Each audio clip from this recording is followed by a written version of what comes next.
Lettre à l'église de Thyatire, Apocalypse 2, verset 28. Et je lui donnerai l'étoile du matin. Cette étoile du matin, c'est le Christ lui-même.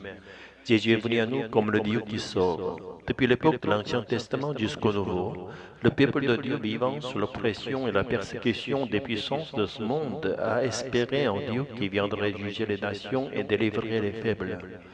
Les Juifs attendaient un Messie, un homme loin de la puissance divine, capable de juger et de sauver. Ils espéraient un roi fort comme David, un guide spirituel comme Moïse ou un prophète miraculeux comme Élie ou Élisée. Mais le Messie qui nous est venu n'était pas un libérateur pour une seule nation, mais le sauveur de l'humanité entière. Il n'est pas venu pour juger, mais pour pardonner. Il est venu pour payer à notre place le prix du péché, pour purifier nos cœurs et nous conduire à la sainteté jusqu'à la vie éternelle. Avant la crucifixion et la résurrection, personne ne reconnaissait Jésus comme Dieu. Quand ses disciples l'appelaient Fils de Dieu, cela ne dépassait pas le sens dans lequel les Romains qualifiaient l'empereur Auguste de Divi Filius, Fils du Dieu. C'est une divinisation humaine. Mais Jésus ne s'est jamais désigné comme tel. Il est nommé Fils de l'homme. Alors que les hommes élèvent d'autres hommes au rang de Dieu pour les adorer comme les idoles, Dieu en Christ s'est abaissé, est devenu homme et s'est offert en sacrifice. Il n'est pas venu pour juger, mais pour se livrer à nous. Quand Dieu s'est révélé à Moïse comme je suis celui qui suis, il manifestait une transcendance absolue, un Dieu que l'on ne peut saisir ni par image ni par comparaison. C'est là qu'intervient l'usage de la métaphore. Par elle, l'invisible devient accessible. Une métaphore est un pont. Elle nous permet d'approcher l'inconnu à travers ce qui nous est connu. Dans sa forme la plus simple, elle dit A égale B. L'Éternel du Sinaï disait, je suis ce que je suis, une vérité absolue, mais sans point de contact. Le peuple effrayé n'osait s'approcher. Il fallait un Moïse pour l'intercéder. Mais dans l'Apocalypse 22, verset 16, le Christ dit, moi, Jésus, je suis l'étoile brillante du matin. Cette phrase est une métaphore d'une grâce infinie, car si Jésus est le créateur de toutes choses, l'étoile n'est qu'une créature. Il ne s'identifie pas à l'étoile pour se diminuer, mais pour se rendre accessible. Il s'offre à nous comme point d'approche, comme lumière dans la nuit, comme espérance dans un jour nouveau. L'étoile du matin promise en Apocalypse 2.28, c'est Jésus présent en nous par le Saint-Esprit. Jésus s'est déjà donné à nous sur la croix. Après la résurrection et son ascension, il nous a envoyé le Saint-Esprit et c'est par lui qu'il continue à se donner à nous.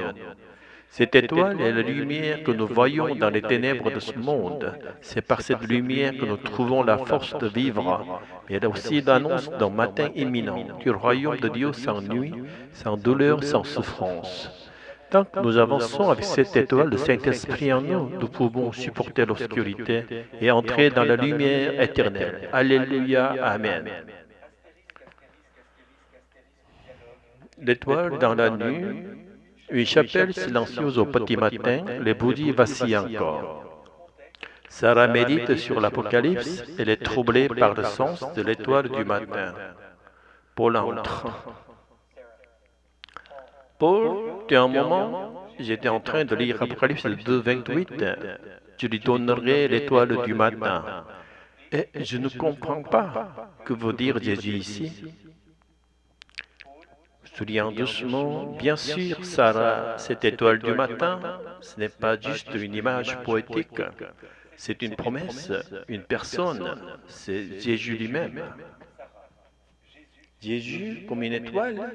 Mais pourquoi se comparer à ça? Une étoile, c'est un astre, une chose créée.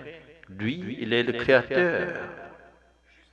Justement, c'est là tout le mystère de la grâce. Dieu que personne ne peut approcher se fait compréhensible, accessible, il se donne à voir, comme une lumière dans nos ténèbres, pas pour éblouir, mais pour guider. Mais alors, pourquoi ne dit-il pas simplement je me donnerai à lui? Pourquoi utiliser une métaphore? Parce que les mots ne suffisent pas. Parce que Dieu n'est pas un concept, il est relation. Et la métaphore nous attire, elle nous fait désirer. Tu vois, dans l'Ancien Testament, Dieu dit à Moïse, je suis celui qui suis, une vérité brute, mais froide, que Moïse n'osait s'approcher. Mais Jésus lui dit, je suis l'étoile brillante du matin, une lumière douce avant l'aube. Donc, c'est comme si Jésus me disait, je suis là, même si tu es dans la nuit, je suis le premier éclat. Tiens bon, l'aube vient. Exactement. Et plus encore, il ne se contente pas de briller au loin. Par le Saint-Esprit, il habite en toi. L'étoile du matin, c'est la présence du Christ en toi, même dans l'obscurité. Alors, si j'ai reçu l'étoile du matin, c'est que le jour est proche.